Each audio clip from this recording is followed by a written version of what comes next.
So what the hell is going on with F1's power units?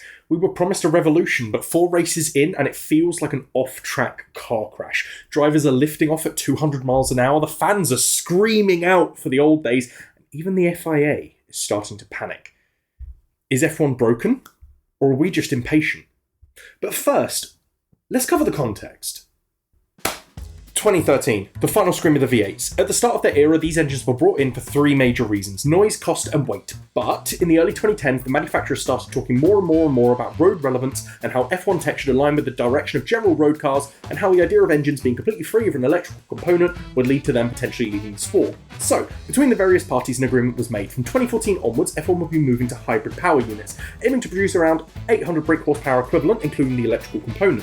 The V6 turbo internal combustion engine, as they were branded, was producing around 80% of the total output. This included the introduction of 2 brand new technologies to F1. The MGU-K, which took kinetic energy and stored it in an electrical battery, and the MGU-H, which sat on the turbo and constantly converted heat into electrical energy, with its highest usefulness being on the straights when the turbo is going full whack.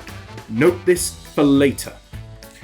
From 2015 to 2025, the setup remained largely the same. However, various teams still pushed the envelope of the internal combustion engines, leading to teams having over 1,000 brake horsepower in specific engine modes, and they even managed to use 30% less fuel over a race distance than the previous V8 engines.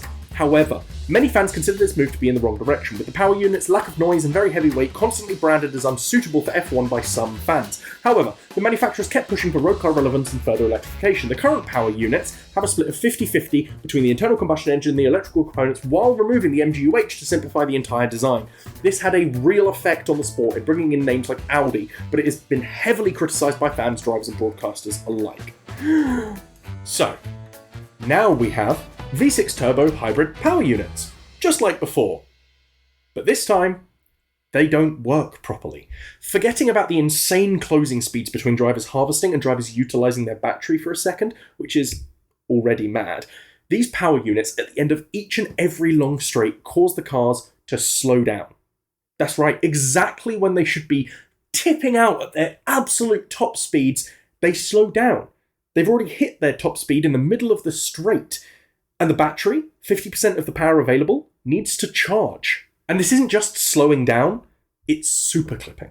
It's the engine effectively stealing power from the wheels to feed the battery while the driver is still pinned at full throttle. Now, in the first 3 races of the year, superclipping has been a major issue, with 4-time champ Max Verstappen saying that after the first race of the season, it's very energy inefficient on the straights. On this circuit, which was Bahrain, it's manageable, but we're going to tracks where it will be a real disaster. And the other drivers seem to echo his cry.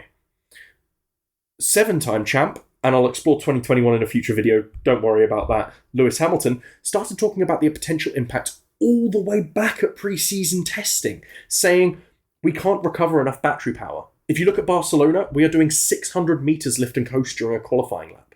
That's not what racing is about. And this response has been huge among the fans as well, with many dubbing the racing on the screen yo-yo racing, where drivers don't get to choose when they make a move, but a special algorithm focused on energy management decides when they get to go fast. Some might even say a heavy right foot doesn't make a difference anymore. And it's this separation between driver skill and car performance that is the real debate here. How much should the car step in and how much should be on the driver? How natural should the pedals feel if you stamp the throttle? And what exactly should happen to the rear wheels? And perhaps just as importantly, how?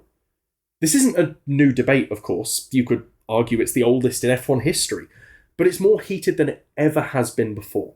All down to the fact that these power units seemingly aren't fit for purpose. And some fans feel like the FIA have been dictated to by the manufacturers, to the detriment of the future of the sport, leaving it currently stuck in the lagoon of technical failure. Now, the FIA has, of course, already made changes to the regulations to help the issues. They've increased the energy recovery limit from 250 kilowatts to 350 kilowatts, specifically when superclipping, with the intention of ensuring that the time spent superclipping is shorter.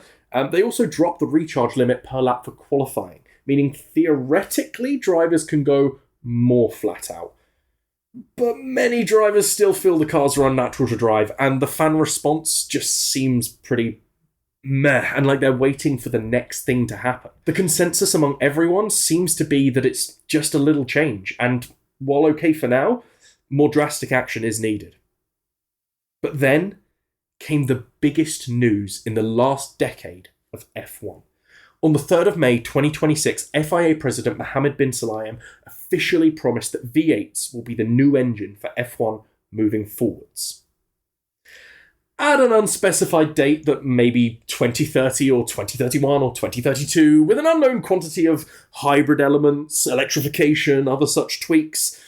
And in fact, Toto Wolff, team principal of Mercedes, has already started pushing for the electrification of these future units, suggesting that maybe we extract 800 brake horsepower from the ICE, the internal combustion engine, and put 400 on top of it, or more in terms of electrical energy. We are absolutely up for it. This, of course, puts the largest engine supplier currently on the grid seemingly at complete odds with fans, drivers, the FIA, and the general direction of the sport, in my view. Toto wants a mega engine to keep Mercedes board members happy, but fans want an engine that makes their chest vibrate when it drives past, and you simply can't have both. So that's power units in F1 at the moment. The FIA stating we're in the future while dreaming about old tech. Drivers, teams, fans, and power unit manufacturers screaming like a V12 for different directions. But what about you? Do you love the battery management of the moment? Are you gasping for a return to something a bit more real? I'll be replying in the comments while I work on my coffee.